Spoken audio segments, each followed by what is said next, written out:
Good morning, students.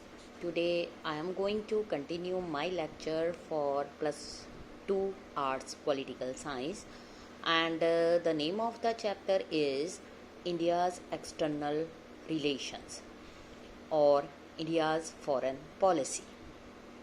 Now let us start with the topic international context. India was born in a very trying and challenging international context.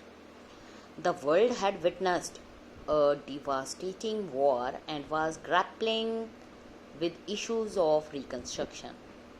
Yet another attempt to establish all international body was underway. Many new countries were emerging as a result of collapse of colonialism, and most new nations were trying to come to terms with the twin challenges of welfare and democracy. Free India's foreign policy reflected all these concerns in the period immediately after independence. Apart from these factors, at the global level, India had its own share of concerns. British government left India behind the legacy of many international disputes. Partition created its own pressures, and task of poverty alleviation was already waiting for fulfillment. This was the overall context in which India started participating in the world affairs as an independent nation state.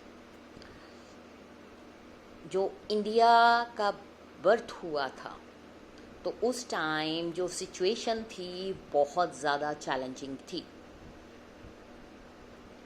India की independence के बाद पूरा world इस चीज़ के लिए witness है कि यहाँ पर टू नेशन थ्योरी को प्रपोज करने के बाद दो कंट्रीज़ बन गई, India and Pakistan. After the independence India के सामने बहुत मेजर चैलेंजेस थे. फर्स्ट था शेप देना नेशन को, सेकंड था डेमोक्रेटिक गवर्नमेंट को इस्टेब्लिश करना, थर्ड था मेजर जो प्रॉब्लम थी, चैलेंज था, वो था पॉवर्टी को रिड्यूस करना.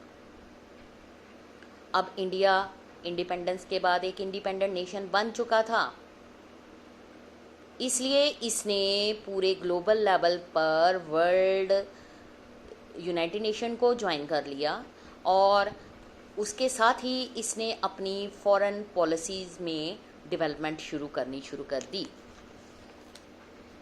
As a nation born in the backdrop of the world war, India decided to conduct its foreign relation with an aim to respect the sovereignty of all other nations to achieve security through the maintenance of peace. This aim finds an echo in the directive principles of state policy. Cold war के according या जब दो super power blocks बन गई, first थी US and second थी USSR, India ने as a independent nation ये एक्सेप्ट किया कि वो एक सेपरेट नेशन बनकर रहेगा, बट उसने ये भी नहीं कहा कि वो उनकी हेल्प नहीं करेगा. इसलिए उसने अपनी जो फॉरेन पॉलिसी थी उसको इस एम के साथ बढ़ाना शुरू किया, क्योंकि वो चाहता था कि वर्ल्ड में जितनी नेशंस हैं सब की सॉवरेनिटी की रिस्पेक्ट हो. दूसरा, वो ये चाहता था कि इस सिक्योरिटी को वो अचीव करे जो पूरे वर्ल्ड लेवल पर पीस को मेंटेन करके रखे. उसके जो ये एम थे आज भी कॉन्स्टिट्यूशन में जो directive principles of state policies में दिखाई देते हैं. Just as both internal external factor जो हमें इंडिविजुअल और फैमिली के बिहेवियर के बारे में बताते हैं, both domestic international environment influence the foreign policy of a nation. जो developing country थी like India lack the required resources to effectively advocate their concerns in the international system, क्योंकि वो अभी पूरी तरह से टेक्नोलॉजिकल डेवलप नहीं हुए थे. इसलिए they pursue more modest goals than the advanced state.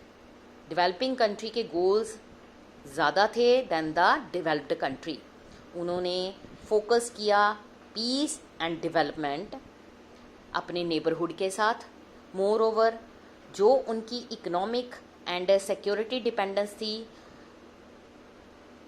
On the more powerful states occasionally influences their foreign policy. ठीक है, in the period immediately after the second world war, ठीक है, सेकेंड वर्ल्ड वॉर के बाद क्या हुआ, immediately developing nation ने choose to support the foreign policy preferences of powerful countries who were giving them aid और credits। वो उन नेशन की हेल्प करेंगे, पावरफुल कंट्रीज़ की, जो उनको एड देगी और उनकी सिक्योरिटी के लिए रिस्पॉन्सिबल होगी। इसका रिजल्ट क्या हुआ, in the division of countries of the world into two clear camps. One था यूएस एंड अदर था सोवियत यूनियन। फर्स्ट वर्ल्ड जो था under the influences of United State and is westernise, और दूसरा था under the influence of Soviet Union. हमने ये चीज़ें सबसे पहले अपने कोल्ड वार वाले चैप्टर में कर चुके हैं। जो ये एक्सपेरिमेंट किया गया उसको नाम दिया गया non aligned movement. Non aligned movement का मेन जो मोटिव था क्या था कि at the end of the war change the contest of international relations entirely. But when India ने अपनी फ्रीडम को अचीव किया, इसने अपनी फॉरेन पॉलिसी को फ्रेम करना शुरू कर दिया। The cold war was just beginning, अभी शुरू ही हुई थी कोल्ड वार, और जो वर्ल्ड था वो दो टू कैंप्स में बट गया। क्या इंडिया ने दोनों कैंप्स को ग्लोबली लेवल पर ज्वाइन किया? क्या ये सक्सेसफुल हुआ in conducting the foreign policy peaceful and avoiding international conflicts? ये दिखाई दे रहे हैं the constitutional principles, article 51 of Indian constitution.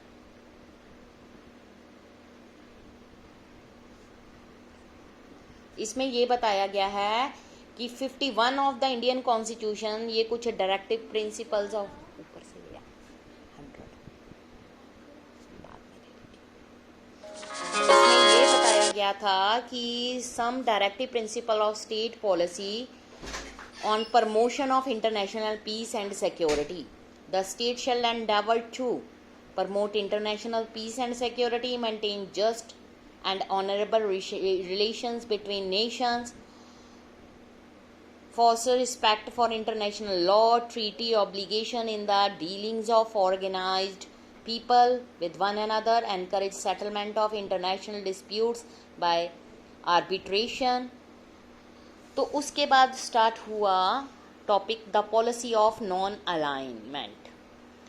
Indian national movement जो थी वो एक आइसोलेटेड प्रोसेस नहीं था, ये वर्ल्ड वाइड स्ट्रगल का एक पार्ट था अगेंस्ट कॉलोनिज्म एंड इम्पेरियलिज्म। इसने लिबरेशन मूवमेंट जो थी बहुत सारे एशियन एंड अफ्रीकन कंट्रीज़ को उसको इन्फ्लुएंस किया। Prior to India's independence there were contracts between the nationalist leader of India, ठीक है, and those of other colonies, united as they were in their common struggle against colonialism and imperialism। जो creation था Indian National Army INA by Netaji Subhash Chandra Bose during the second world war, इससे ये clear हो गया था कि manifestations of linkage establish between India and overseas Indian during the freedom struggle.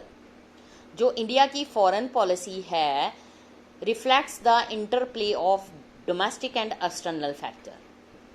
जो noble ideas हैं inspired India struggle for freedom, influence the making of foreign policy. India's की जो अटेनमेंट है independence coincident with the beginning of the cold war.